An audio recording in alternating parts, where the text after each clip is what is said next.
not no terrorists. We not no gangsters. We revolutionaries, and that's how we rock.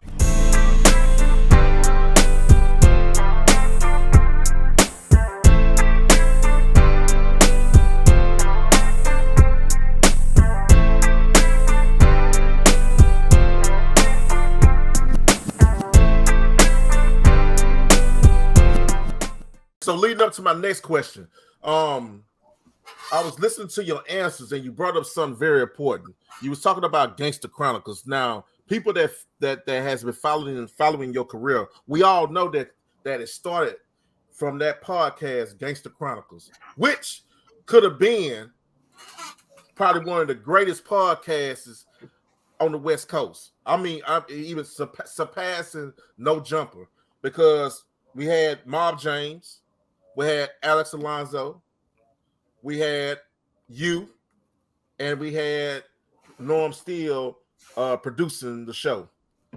Now, we as we all know, that this quadruple didn't last long. Mm-hmm. You only lasted for how long? How many episodes did you do against the Chronicles?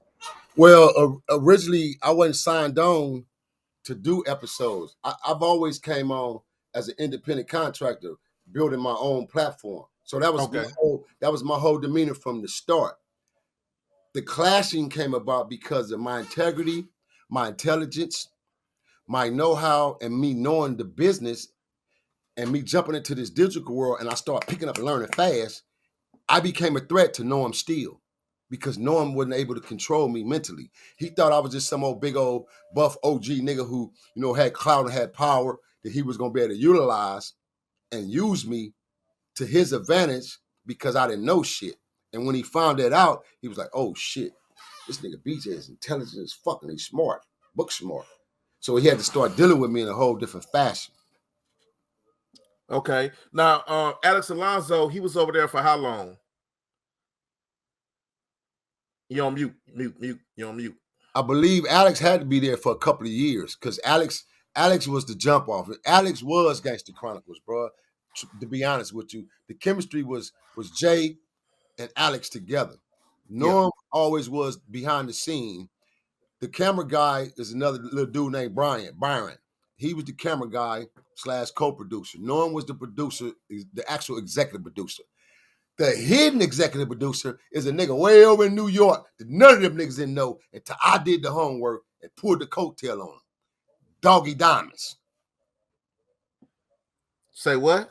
Yeah, Doggy Diamonds owned the motherfucking show. All the way from New York. The show was a subsidiary show, man, of Doggy Diamonds. It was under his umbrella all the time. He built that shit through Norm. Gave Norm the game. Now, you just shocked me right there. You just shocked me, Cap. So this whole time, Doggy Diamonds, which is a podcaster out of New York, came up with the whole idea of Gangster Chronicles. Now, did he come up with the idea for us, the cast members also, or was that Norm Steele? Now you're on mute. Take it off mute. I can't say he came up with the idea as far as the actual casting and putting them together. Reggie, James, and Alonzo, the cop. This is what the quote was: the cop, the gangster, and the journalist, which was very, very marketable. I have to say it was genius on their behalf. I ain't hating. That was some smart shit, smart, smooth move. If you think, when it came down to it, they had a chemistry. But Alonzo always had an issue and a problem because Alonzo was smarter than every last one of them. Alonzo was sharp. So Alonzo started asking about the books and started asking about the numbers. So him and Steele would fall out. They didn't get along really. So basically, like any business, the fall. We ain't gonna even say business. Like businesses, marriages, the fallout was financial. Definitely. And as far as when you asked the question about me and how many episodes I had, like I said, my whole connection and introduction to the scene in 2020 when I did actually it was Christmas in 2019 it was 2020 Christmas. Christmas of 2020, I went over there. Matter of fact, I seen the show for the first time. I had seen the show. And I'm looking, I say, wait a minute, is that Jay? I see James on there. Oh, that's the homie, nigga. That's fam. I said, oh, man, I'm finna get on that show then. So immediately, I sent the DM to the IG. The IGs were being monitored by Norm Steele's little relatives, little nephews or something. I didn't know. I'm thinking it was them. So immediately I hit a message. I said, brother, I need to holler at this nigga James, homie. Tell him Bonnie had a BJ trying to hit him.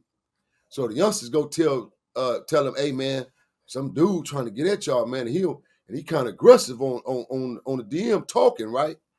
So they get a message to Jay, and Jay said, oh man, that's the homie, man. That's BJ, man. He said, yeah, I know him, man. That's BJ. He said, yeah, we definitely got to get him on the show. That's the homie, man. Nigga's a rider. This was James telling him, right? Yeah. So, boom. Next thing I know, Jay called me. What's up, boy? Who's this? It's James. Mob Jay, nigga, what's happening, nigga? We chopping it up, talking, reminiscing. So we talked for about an hour on the phone. Chopped it up, reminiscing back in the old days, just talking about different shit, different homies, the Death Row shit. And he was like, yeah, man, we finna put you on. We gonna bring you on the show, homie. You know what I'm saying? And we definitely putting you on, man. Yeah, you definitely got to come on the show. So I get at the Jay, man. This is why I did what I did in return, because he gave me that platform right then and there, man, in order for me to launch my shit the way I did it. So I really, really appreciated him for that, bro. So in return, I did him a big favor. So he put me on. I come on the show, homie. You know what I'm saying? This is when niggas, I was talking about my turtleneck, and then I had on a turtleneck with the red leather jacket, nigga. These old faggot ass, flea bag ass youngsters on here tomorrow. He got on a turtleneck. You got damn right on a turtleneck. That's what G's wear. Real ones, nigga. Stylish. I'm clean as a whistle on there, and I'm talking my shit. So Lonzo asked the question. He said, hey, I did this cover story with Low MB of OFTB some years back, and he talked about the bathroom incident with Suge. And I was told you was there in Rat, in Green Eyes, I believe, was it? And this is how the conversation came about. And I said, Green Eye? I said, oh, hold on, let me tell you niggas right now. And I went in. And as I'm going in, Jay sitting right there. Jay right here on my left. I'm right here. Lonzo right here in the center. Jay sitting right there saying, yeah, that shit was crazy that day, man. All them little niggas you had out there with all them goddamn guns, man, spread out everywhere, man. It was too many of them little niggas. He said, then nigga walked up, took my homie blunt out of his mouth. See, you niggas ain't tell all this on the internet when you with Reggie, huh? You ain't speak on this. Took the homie blunt out of his mouth, and my homie walked up to him and said, hey, blood, nigga just walked off with my blunt. Shit, nigga.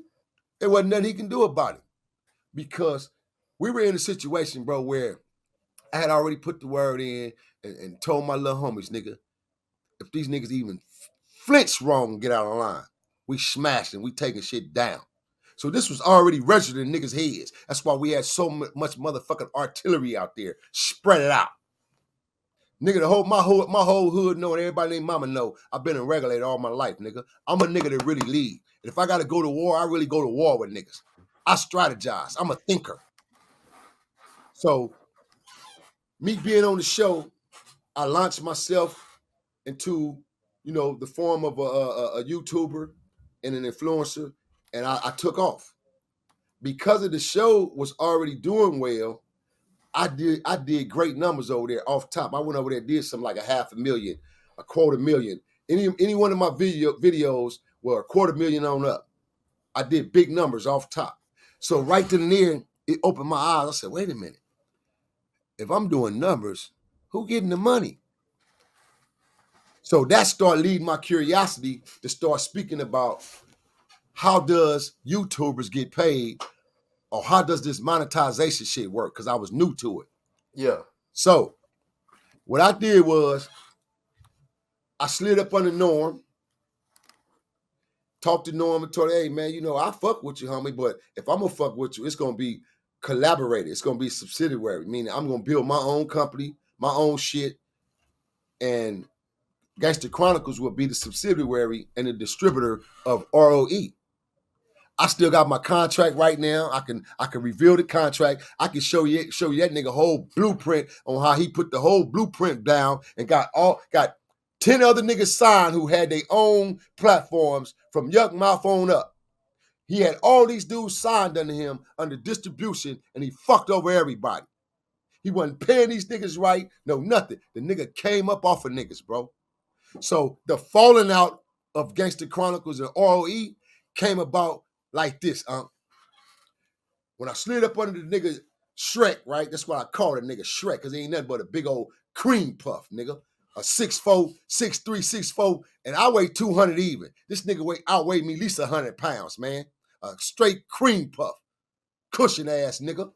So and we didn't see the video that he's supposed to done 2 years ago on how to learn to go do a video to my, hey, do I look like I'm 6'3", 300 some pounds? Do I look like I can get locked up in a room? Yeah, you can, motherfucker. Cause I did it. So hold up, BJ. Hold up. You moving too fast for me. Hold up, Norm Steele. What's this going on with Norm Steele getting locked into a room? I'll get to it right now. Huh? Don't even worry about it. I'm getting to it. So as I'm saying, I built a relationship with him, bro, in the beginning, and he understood it. Okay, in order for me to fuck with him, I gotta really come right. But I like to do it because he's smart, he's intelligent, and he's power. So he started fucking with me. Now he got me and he got Jay, but they got their own show already going on. I'm building my shit. So now I come up with the name and the title. When I come up with the name and the title, see, this is why I say motherfuckers get on this internet, they liars, bro. They don't tell the truth until real shit is revealed. No, I'm still the R.O.E. logo that you see. No, I'm still helped me create that. I had my original logo is two swords.